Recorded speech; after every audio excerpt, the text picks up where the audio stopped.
Yeah, just certainly a unique summer for us. Really excited about this group. Really, we've only kind of all been together, maybe not even quite a week yet, but kind of been putting the pieces together all off season. And the guys that have been here, the older guys have been here, and we've been working for a month, so I know they're really ready to go and excited about the trip and the opportunity to represent our country and do something special by playing in the World University Games in Italy. I think is certainly something special and something that you don't get to do very often. So at the same time, it's as we've slowly gotten more players here, freshmen finishing school and getting to campus. Integrating those guys in, getting some transfers on campus, and then obviously finishing our recruiting with Tevin Mack late.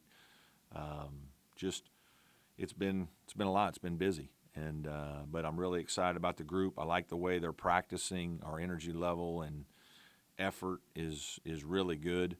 I think guys are super excited not only about the trip, but just about the opportunity to change their place in the program. And a lot of guys have been waiting. The Clyde Trapps and the Amir Sims.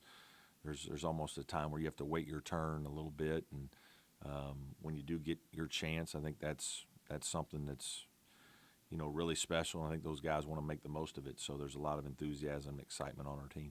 Brad, with so many new people coming in all at once, how great is it for you guys to have this opportunity to go play and get to know each other and learn how each other plays? Yeah, it's going to be it's going to be a special trip for us that way. I think just I would like to have had a little more time in terms of practice with the new guys, just because you're still trying to figure some things out. But we're going to do it on the fly, and the best thing about it at the beginning of next year is we'll have game footage and experience, and we'll kind of know where guys are a little bit and who needs work on what, and maybe we'll know a little bit more about what guys play a little bit better together. And so it's certainly it's a good advantage for us to utilize this time, and something that I know that we've all looked forward to. What does a guy like Tevin Mack bring to the table for you? Yeah, Tevin's a talented scorer and an experienced player, which on a team with no seniors is really important.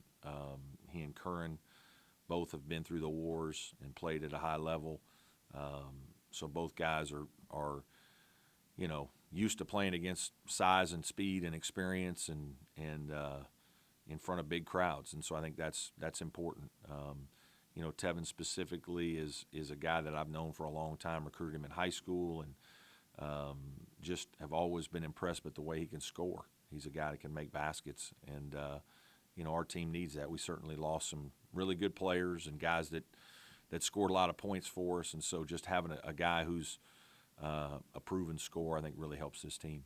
You brought in a couple more honor and more. Obviously, they'll have to sit out a year, but more as a forward, honor another guard.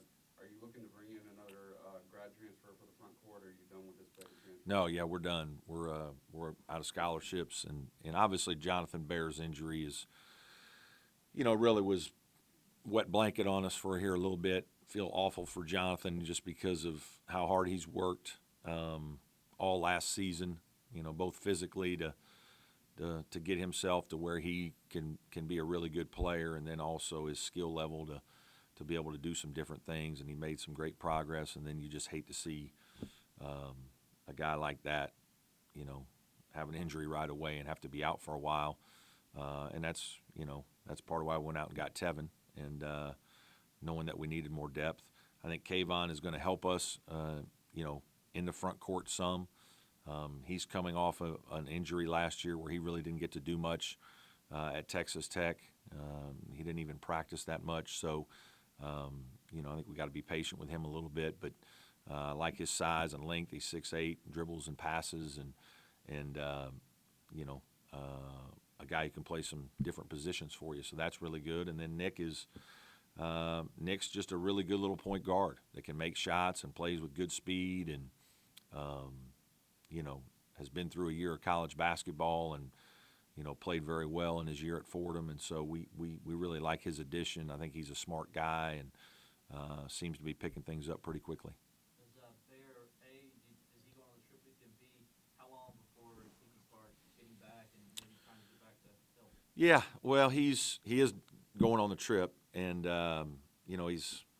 he's doing great in terms of surgery, and a couple weeks out of surgery. Obviously, there's still a lot of work to be done. I don't know about a timetable. We're certainly optimistic that he'll be able to play this year at some point. Obviously things need to go well and progress for a while here, but he's working really hard at it. Training staff, doctors done a great job with him, and we'll just cross our fingers and hope that he'll be ready at some point this year. What do you think you learned on that last trip? Circle recruiting process with Tevin, given that you recruited him out of your high school and you're able to kind of recruit him and bring him back in. Yeah, I certainly think it was an advantage, and certainly that's part of what you're doing in some of these recruiting situations. You recruit guys, and it's a little bit like Shelton Mitchell. We didn't get Shelton Mitchell the first time, and we got him on his transfer.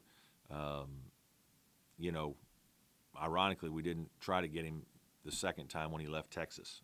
So there's been some time. We kind of joked about it during the recruitment. I'm glad that he's finishing his career in the state and I think he has a chance to really, leave a good legacy.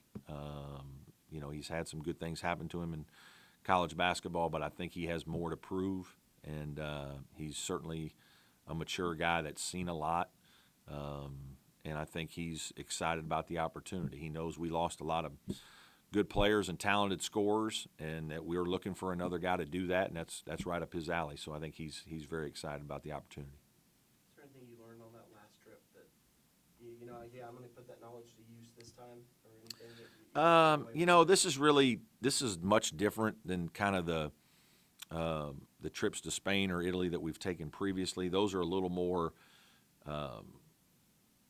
probably sightseeing and a little more adventure driven, and the basketball is a little bit secondary. The practices are great, just like the practices for this have been really good. But obviously when we get over there, the basketball will take a front and center stage, and so we won't do quite as much of the sightseeing and all the other things that you kind of get to do. So it's a little bit different that way, but I think it'll be good for this team. The three-point line moving Yep. to international length next year, you had that in the NIT, now you're going to have it again this summer. Yep. How much do you think that experience will benefit you with that? I don't know that the experience of playing on it just for a couple games is a big deal, but I do think that you can notice when you're practicing that it's making a difference. Like it may not look like a long way or a lot further, but it's a little bit noticeable for certain guys. Your guys that are your best shooters aren't as bothered by it and aren't looking around for it as much, but guys that are trying to stretch their range, the line can be a factor. I think you also see it a factor in the corners because the line is now really creeping close to the sideline, and so there's a lot more guys stepping out of bounds. And the footwork that you got to have is essential to shoot that ball from the corner, especially if you're on the move at all. With Marquise and Eli about to get started with the summer league, have you spoken to them where it's an interesting dynamic that you still kind of have to put in some work even though you've had really good college careers? Yeah, I mean, it's just the nature of how hard it is to make NBA teams and to get drafted. I mean, our sport is, unique in that there's only 2 rounds. Most of them, obviously college baseball has 1 million rounds, and even football has, I don't know if it's 7 or something like that, it has a lot. And so there's all kinds of really, really good college players that don't get drafted. And I believe a guy like Fred VanVleet from Toronto, I don't think he was drafted. And now he's got an NBA championship and was a big-time player on an important team. And so I think that's kind of that's the goal for guys that, that it doesn't happen to right away, is you just got to hang in there and battle. And certainly Marquise and Eli still have opportunity to showcase what they can do. And I know they're both really excited. I've talked to them both.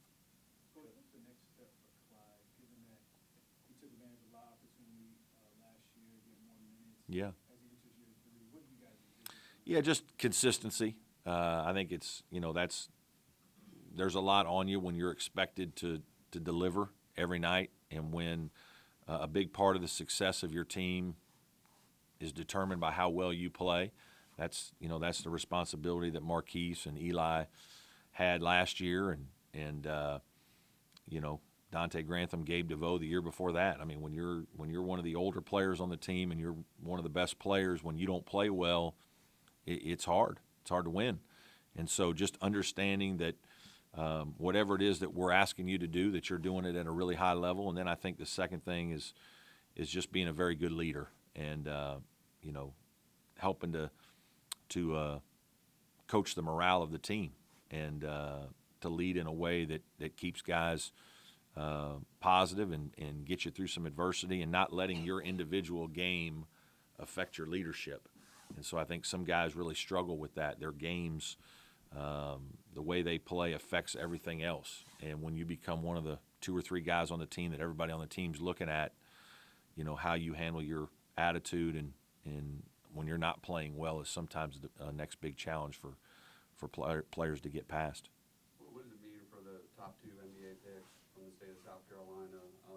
There have been other great ones in the past, like Kevin Garnett, but just what does it mean for the state, if anything, just recruiting the state, and especially a guy like Morant, to know that there are diamonds in the rough out there? Yeah. Well, 2 different guys completely. Zion was obviously a guy that we knew from the 9th grade was going to be extremely special.